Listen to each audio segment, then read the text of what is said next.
Apa tujuan hidup itu? Yang sebagian kita sampai hari ini tak ubahnya binatang ternak. Ada rutinitas yang dia kerjakan. Dia cari makan. Dia kerja. Dia dapat, dia makan. Dia kawin. Dia punya anak keturunan. Dia buang kotoran. Bas, seperti itu saja. Kalau bicara bekerja, kita ingat kerbau itu pekerja keras. Kalau sekedar kita pekerja keras, maka apa beda kita dengan kerbau? Kerbau punya keluarga. Kerbau juga punya anak. Maka Allah tegaskan di surat Tabarak ini bahwa tujuan Allah menciptakan kematian dan kehidupan adalah liyabluwakum ayyukum ahsanu amala. Untuk menguji siapa di antara kalian yang paling baik amalannya. Ahibati fillah. Kematian akan datang. Cepat atau lambat. Kita semua hanya sekedar menanti giliran. Dan ternyata kematian itu tidak urut. Kalau urut, enak.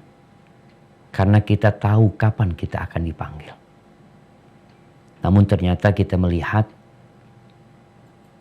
tidak selalu yang tua mati duluan dari yang muda. Tidak selalu yang sakit mati terlebih dahulu daripada yang sehat. Ahibati fillah, akhir-akhir ini seperti yang disebutkan Nabi SAW, banyak mati mendadak. Banyak. Jadi bicara mati mendadak tuh dari dulu ada. Tapi Rasulullah SAW dalam hadis riwayatkan Imam Tabrani mengatakan inna min amaratis sa'ah, di antara tanda-tanda akan terjadinya kiamat ayyadhara mautul fujah. Nampaknya, munculnya, banyaknya mati mendadak. Rawahu Tabrani. Dan sepertinya di masa pandemi ini apalagi, subhanallah. Sebelum pandemi kita sudah melihat kawan kita, klien kita, yang mungkin pagi datang ke kantor, sore dikabarin fulan mati. Kok bisa tabrakan? Kadangkala yang terjadi bukan satu orang yang mati mendadak. Satu pesawat. Mati semua. Padahal di dalamnya ada notaris. Di dalamnya itu ada pengacara. Mungkin di dalamnya ada PNS, ada buruh. Yang mereka sedang pergi untuk satu tujuan. Bukan untuk kematian mereka pergi. Di bandara yang satunya mereka ditunggu sama keluarga, sama kawan.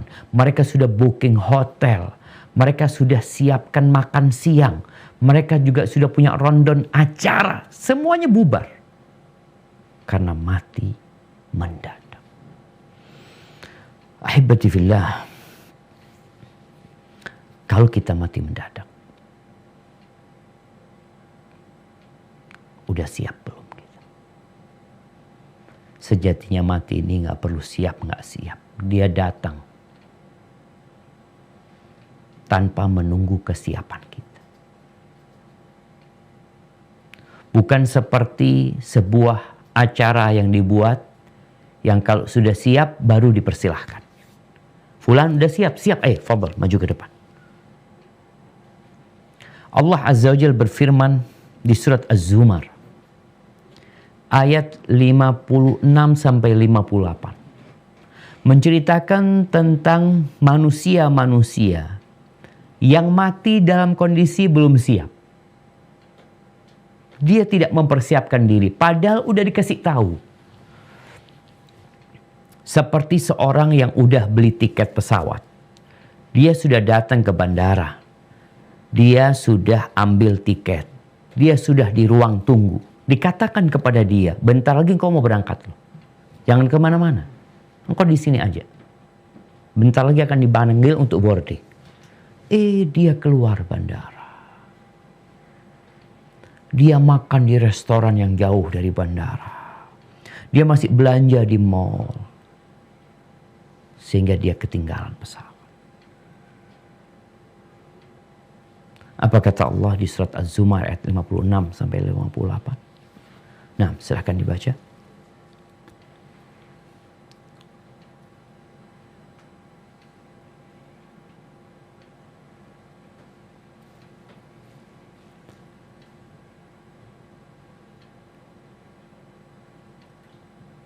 Nah, ada yang mau baca di sana?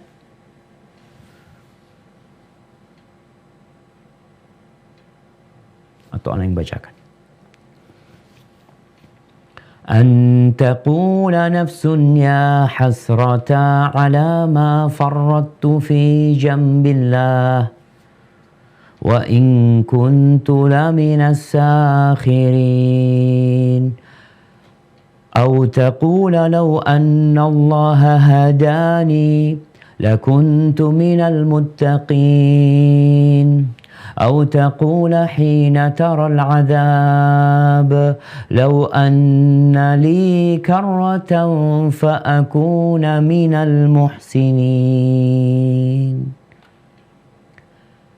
Supaya jangan ada orang yang mengatakan, amat besar penyesalanku atas kelalaianku dalam menunaikan kewajiban terhadap Allah. Sedangkan aku sesungguhnya termasuk orang-orang yang memperolok-olokkan agama Allah.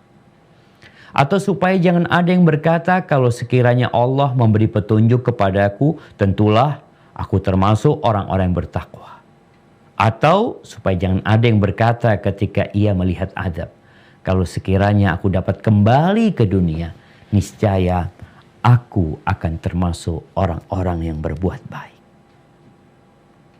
Ahibati fillah, Allah sudah turunkan Al-Quranul Karim. Allah sudah berikan penjelasan. Tapi Allah tidak memaksa kita untuk beriman. Tidak. Faman sya'a falyu'min wa man sya'a falyakfur. Yang mau beriman silahkan, yang mau kafir silahkan. Tapi jangan lagi ada yang menyesal nantinya. Walaupun orang akan tetap menyesali dengan penyesalan yang tiada guna. Tatkala ajal datang menjemput dia mengatakan andai kata. Apa gunanya andai kata? Kalau kita melihat persiapan orang-orang terdahulu menjemput kematian, maka kita akan terheran-heran. Abdurrahman bin Mahdi, dia berkata tentang Hammad bin Salamah, salah seorang ulama ahli hadis yang terkenal. Kalau dikatakan kepada Hammad bin Salamah ini, innaka tamutu ghadan, kamu besok bakal mati loh. Ma qadira an yazida fil amali syai'an. Maka informasi ini tidak akan dapat membuat dia menambah amalnya. Nggak bisa. Loh kenapa? Karena semua waktu dia sudah berisi amal soleh. Nggak ada waktu dia yang sia-sia. Tidak seperti kita. Kita yang sok sibuk, sok banyak pekerjaan, sok ini, itu. Kalau dikatakan kepada kita, kamu besok mati, maka kita akan tinggalkan semua pekerjaan kita. Kita akan fokus beribadah kepada Allah Azza wa Jalla. Bagaimana kita tatkala mendapat berita tentang seorang yang divonis sama dokter, dia kira-kira umurnya tinggal 3 bulan, tinggal 2 bulan, Masya Allah. Kita akan melihat orang itu berubah menjadi lebih baik. Dia sedekahkan hartanya, dia berbagi, dia mulai minta maaf sama fulan, minta maaf sama orang tua, minta maaf sama kawan-kawan. Ada apa engkau? Saya divonis mati sama dokter. Sebenarnya kita nih udah divonis mati sama Allah Azza wa Jalla. Allah Azza wa Jalla mengatakan kepada Nabi alaihi salatu wassalam, innaka mayyitun wa innahum mayyitun. Sesungguhnya engkau mayit dan orang-orang itu mayit. Subhanallah. Dahulu ada akad yang dibuat antara dua orang. Ini notaris suka bikin akad ya. Ditulis di situ, ini jual beli yang dilakukan oleh mayit fulan dan mayit fulan. Kata, loh engkau kok bilang mayit? Iya. Kita sebenarnya orang-orang yang sudah divonis mati. Tapi kita sering lupa. Kita punya angan-angan yang panjang sekali. Kita ingin ini, ingin itu. Mungkin para notaris sering melihat. Dia membuatkan akad buat fulan jual beli. Rumah, tanah yang besar. Dan ternyata orang yang akad itu gak pernah ambil akte jual beli. Gak pernah. Kenapa? Yang ngambil anaknya. Mati bapaknya. Tidak pernah merasakan tinggal di rumah yang dibeli sama dia. Dan kebanyakan kita memang belum siap. Mansur bin Zadan, salah seorang alim ulama juga. Lau qila lahu, kalau dikatakan kepada Mansur bin Zadan ini, inna malakal maut alal bab. Malaikat pencabut nyawa di pintu nih sekarang. Maka indahu ziyadah fil amal. Dia nggak bisa nambah amalan apa-apa. Dia akan tetap seperti itu. Karena waktu dia sudah penuh dengan ketaatan. Ahibati fillah, berapa banyak orang-orang yang kita kenal. Orang-orang yang kita cintai yang pergi meninggalkan kita tanpa pamit. Mereka tidak pernah kembali. Ahibati fillah, kullu nafsin dha'iqatul. Semua yang bernyawa itu pasti merasakan kematian. Taib. Yang masih hidup, Allah ingatkan. وَنَبْلُوكُمْ بِالشَّرِّ وَالْخَيْرِ فِتْنَةً وَإِلَيْنَا تُرْجَعُونَ. Dan kami menguji kalian dengan keburukan dan kebaikan. Kondisi sulit itu ujian. Kondisi enak juga ujian. Fitnah itu benar-benar cobaan yang Allah berikan. Sebagian kita lebih sering memandang kepada kesulitan itu cobaan. Saya sedang dicoba sama Allah, saya punya masalah. Loh, kalau engkau sedang punya rizki, apakah engkau merasa tidak sedang dicoba sama Allah? Ketika karirmu sebagai notaris, naik lagi. Masya Allah, engkau punya ramai pelanggan. Apakah engkau merasa engkau tidak sedang diuji? Itu ujian. Bahkan sebagian orang itu mampu menghadapi ujian kemiskinan, ujian kesulitan. Kita sering melihat orang kalau lagi susah tuh sholat malam. Orang kalau lagi ditimpa musibah, dia itu puasa Senin Kemis. Dia berangkat ke masjid, dia di shaf pertama. Dia nggak berhenti berzikir mengingat Allah Jalla Jalaluh. Ini ketika dikasih ujian kemiskinan. Tapi boleh jadi nih orang kalau dikasih ujian kekayaan, kemapanan, kelancaran rizkinya, jabatan, kedudukan, nggak lulus dia. Nggak lulus. Seperti Qarun. Siapa yang tidak kenal dengan Qarun? Dia tidak diuji dengan kemiskinan. Dia tidak diuji dengan penyakit yang menimpa dia. Dia diuji dengan harta yang berlimpah. Apa kata dia tatkala diperintahkan untuk berbuat baik, untuk menolong orang lain, untuk tidak berbuat kerusakan di muka bumi ini. Dia bangga dengan apa yang dia miliki. Dia mengatakan, innama utituhu ala ilmin indi. Aku dapat seperti ini karena ilmu yang diberikan kepada aku. Karena Allah tahu aku pantas mendapatkannya. Oh, Congkak banget engkau. Engkau siapa? Apa yang terjadi dengan Qarun?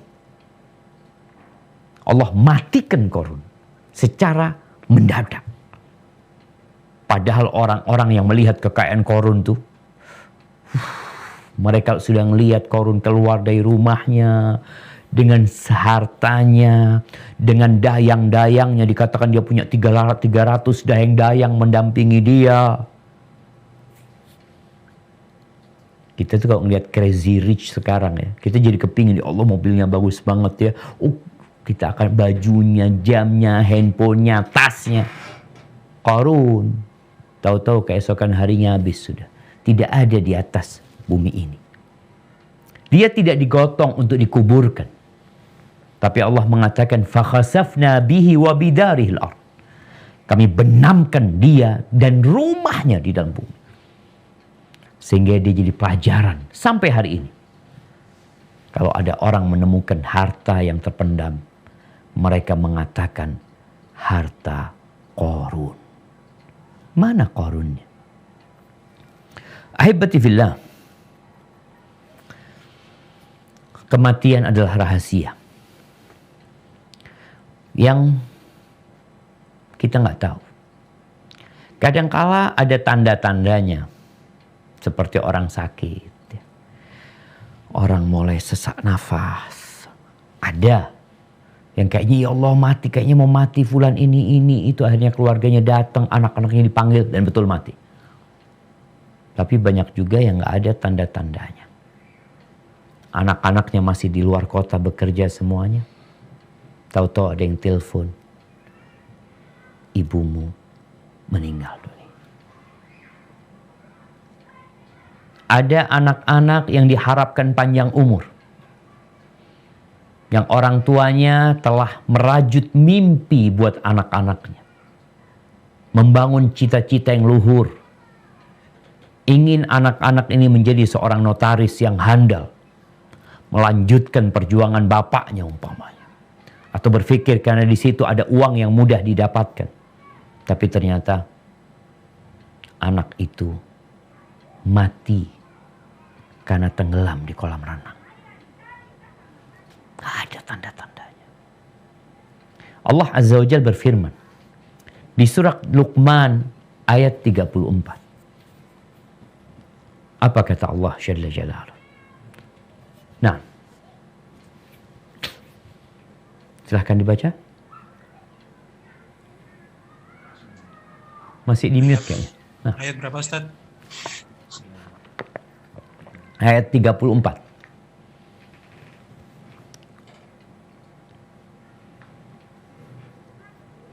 Inna Allaha indahu ilmus sa'ah wa yunazzilul ghaitha wa ya'lamu ma fil ard ma fil arhami wa ma tadri nafsun mada taksibu ghadan wa ma tadri nafsun bi ayyi ardin tamutu inna Allaha alimun khabir.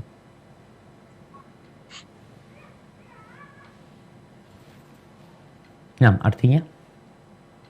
Sesungguhnya Allah hanya pada sisinya sajalah pengetahuan tentang hari kiamat. Dan dialah yang menurunkan hujan dan mengetahui apa yang ada dalam rahim. Dan tiada seorang pun yang dapat mengetahui dengan pasti apa yang akan diusahakannya besok. Dan tiada seorang pun yang dapat mengetahui di bumi mana dia akan mati. Sesungguhnya Allah Maha mengetahui lagi Maha mengenal. Subhanallah. Itu kunci-kunci ilmu gaib yang tidak ada yang mengetahui kecuali Allah Jalla Jalaluhu. Ahibati fillah. Ini bicara notaris ya. Ada sebuah petunjuk dari Nabi alaihi salatu wassalam, yaitu yang berkaitan dengan wasiat. Karena kita nggak tahu kapan kita mati, maka kita perlu menulis wasiat. Wasiat itu ada yang wajib, ada yang anjuran, ada yang mubah. Bicara wasiat yang wajib, adalah wasiat tatkala orang itu punya tanggungan, dia punya utang. Atau dia punya kesalahan sama fulan. Atau dia melakukan penipuan yang seharusnya dia itu mengembalikan uang yang dia ambil. Maka dia wajib menulis wasiat.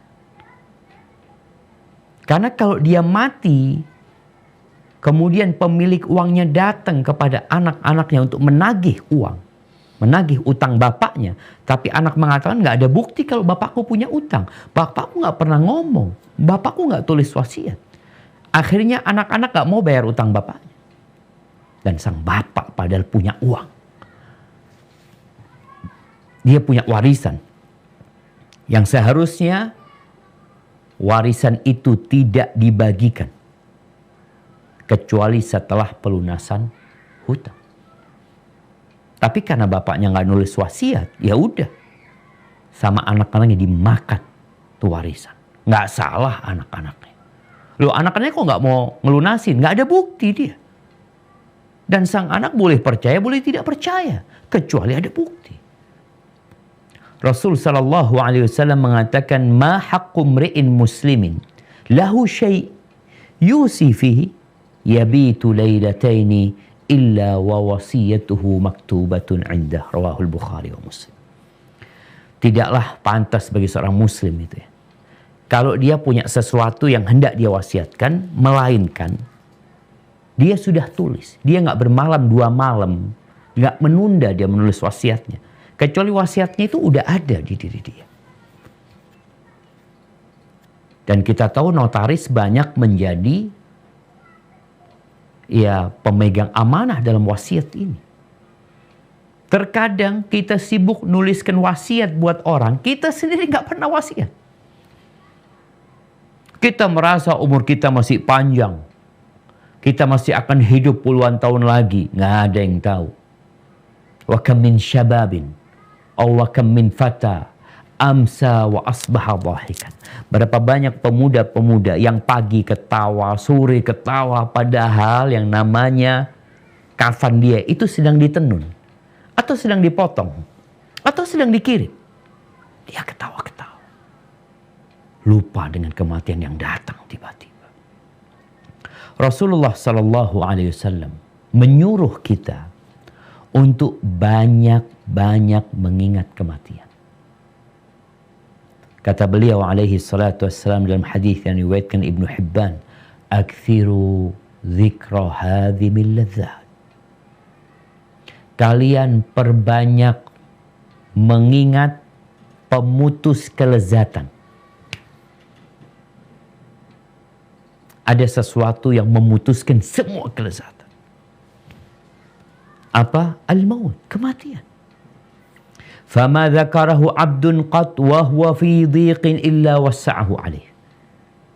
Tidaklah seorang hamba yang dalam kesulitan, yang dalam kesempitan, kemudian dia mengingat kematian, maka jadi luas urusan dia. Orang kalau lagi susah, kemudian dia ingat mati, nggak sempit lagi dada dia. Aku bakal mati, meninggalkan kesulitan ini, menghadapi hari yang lebih dahsyat sebenarnya. Wala dzakarahu wa huwa fi sa'atin illa dayyaqahu alaih. Dan tidaklah seorang mengingat kematian dalam kondisi dia rezekinya luas, dia sedang bersukaria, lalu ingat mati, maka akan sempit buat dia. Dia tidak akan panjang angan-angan. Karena dia tahu sebanyak apapun harta dia, bakal dia tinggal. Kita melihat orang kaya raya yang masih muda, yang dalam pandangan kita dia punya masa depan yang lebih cerah. Steve Jobs contohnya. Yang punya Apple, kemana dia pergi? Pergi selama-lamanya. Dan tidak ada yang dia bawa. Ahibati fillah. Oleh karena itu kita perlu bersiap-siap untuk menjemput kematian. Dengan cara menyikapi dunia ini seperti seorang musafir, seorang pengembara, atau orang asing. Ini kalau bicara ada teman-teman yang dari Surabaya umpamanya.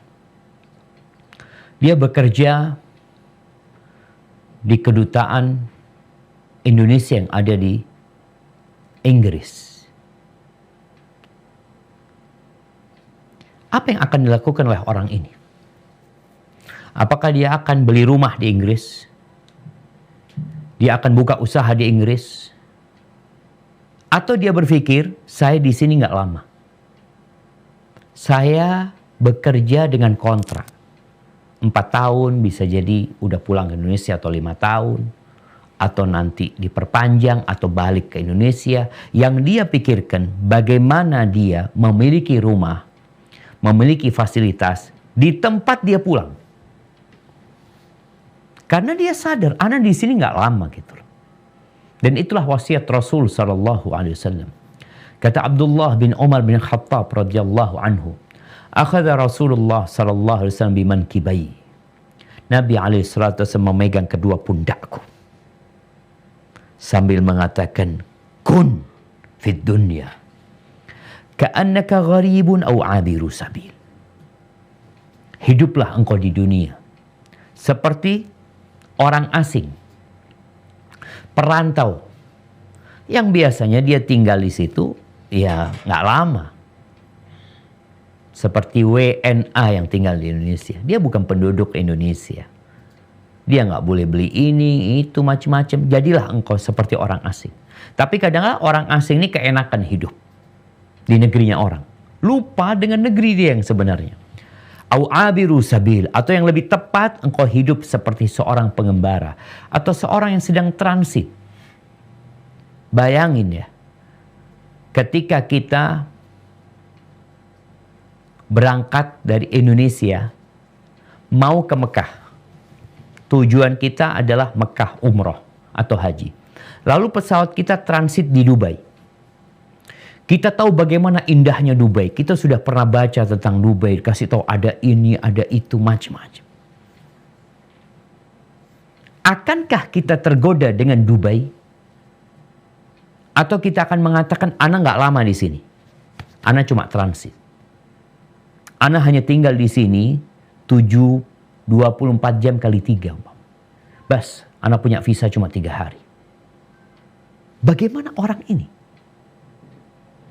Maka dia akan terus berpikir tentang Mekah. Ana cuma transit di sini. Apapun yang dia beli, dia akan bawa ke Mekah. Apapun yang dia usahakan, bagaimana itu sampai ke Mekah. Begitulah seharusnya kita hidup di dunia ini. Apa yang kita dapatkan dari harta, waktu yang Allah berikan kepada kita, semuanya kita manfaatkan untuk akhirat kita. Kenapa? Karena kita nggak lama di sini. Kita semua tahu Nabi kita Muhammad alaihi salatu wasallam berapa lama hidup di muka bumi ini? Berapa lama? 63 tahun. Oleh karena itu beliau tidak terlalu peduli dengan rumah beliau di dunia. Ketika beliau hijrah dari kota Mekah ke kota Madinah, yang pertama beliau bangun bukan rumahnya, tapi rumah Allah Azza wa Jalla. Beliau bangun Masjid Quba. Karena sejatinya yang membangun masjid akan Allah bangunkan istana di surga Allah Azza wa Jalla. Selesai membangun Masjid Quba, beliau meninggalkan Quba menuju ke jantung kota Madinah. Beliau tidak bangun rumahnya, beliau bangun Masjid Nabawi. Karena beliau tahu yang membangun masjid akan Allah bangunkan rumah di surga. Sedangkan rumah yang dibangun di dunia nggak akan nyampe ke surga. Akan ditinggalkan. Masjid Nabawi besar, beliau bikin rumah yang sekedar cukup buat hidup beliau bersama keluarga. Maka Abdullah bin Umar bin Khattab radhiyallahu anhu memberikan wasiat setelah beliau mendengar hadis Nabi sallallahu alaihi wasallam, "Idza amsayta fala tantadhiris sabah." Kalau engkau sedang di sore hari, jangan nunggu besok pagi untuk beramal, untuk berbuat kebajikan, untuk meminta maaf, untuk bertobat, jangan nunggu besok. Wa idza asbahta fala tantadhiril masa. Kalau engkau sedang di pagi hari, jangan nunggu sore. Oh nanti. Kenapa harus nanti? Engkau nggak pernah tahu apakah nanti sore engkau masih hidup. Dan kita udah ngelihat kawan-kawan kita. Yang paginya bersama kita, sorenya kita udah ngantarkan dia ke kuburan. Maka jangan pernah menunda. Wa khudh min sihhatika limaradik. Ambillah dari masa sehatmu untuk masa sakitmu. Ketika engkau sedang sehat, perbanyak amal. Sehingga tatkala engkau sakit, ya malaikat tetap mencatat tuh. Karena kalau orang soleh, dia sholat duha, dia puasa sunnah, Senin Kemis umpamanya. Tahu-tahu hari Senin dia sakit, nggak bisa puasa. Malaikat tetap mencatat dia puasa hari Senin. Karena dia orang yang selalu berbuat amal kebajikan. Mendawamkan amal soleh. Bukan kadang-kadang beramal soleh.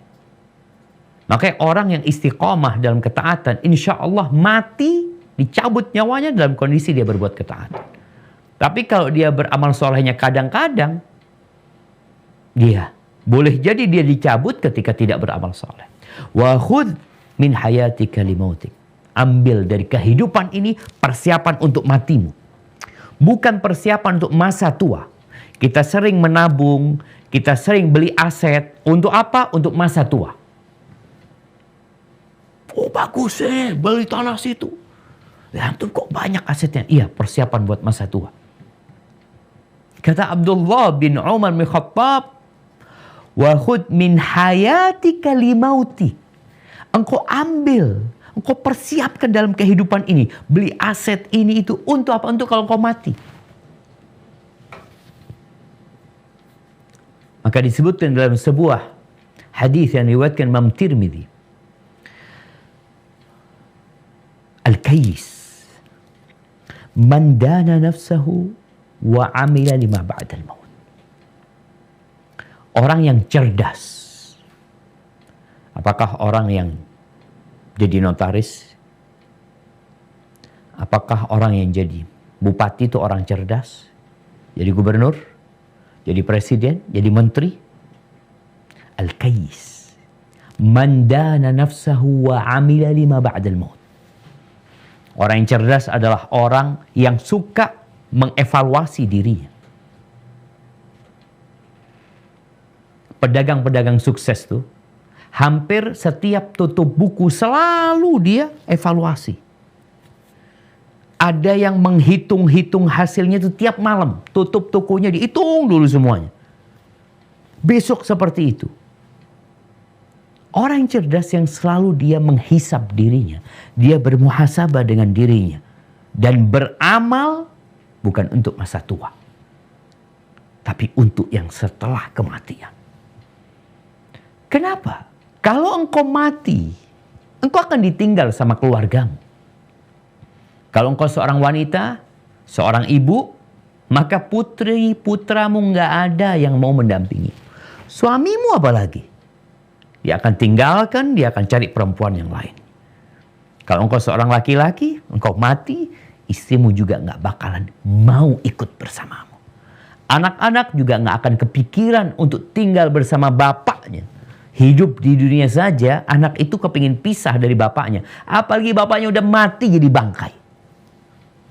Maka orang cerdas ada yang berpikir, dia menghisap dirinya. Dia mempersiapkan apa yang hendak dia bawa ke dalam lubang yang sempit itu. Dan amal perbuatan dia selalu dia berpikir, lima ba'dal maut. Setelah kematian, gimana nanti? Wal ajiz, adapun orang yang lemah, orang yang bodoh adalah man atba'a nafsahu hawaha wa tamanna 'ala Allahil amani. Dia adalah orang yang selalu mengikuti nafsunya, mengikuti keinginannya, menuruti syahwatnya. Kemudian dia berangan-angan kepada Allah. Oh, insya Allah aku akan tobat. Allah tuh maha pengasih. Allah maha penyayang. Dia nanti insya Allah kalau aku umur 60 tahun. Aku pensiun. Aku akan bangun masjid. Aku akan memakmurkan masjid. Terus dia berangan-angan. Dia pikir kematian itu datang dengan aturan dan kemauan dia. Padahal tatkala dia terus berbuat dosa dan dia berangan-angan untuk bertobat, hatinya akan keras. Dikasih nasihat nggak masuk. Mau didatangkan 1 juta ustadz, udah keras hatinya. Bahkan ada yang kebalik hati.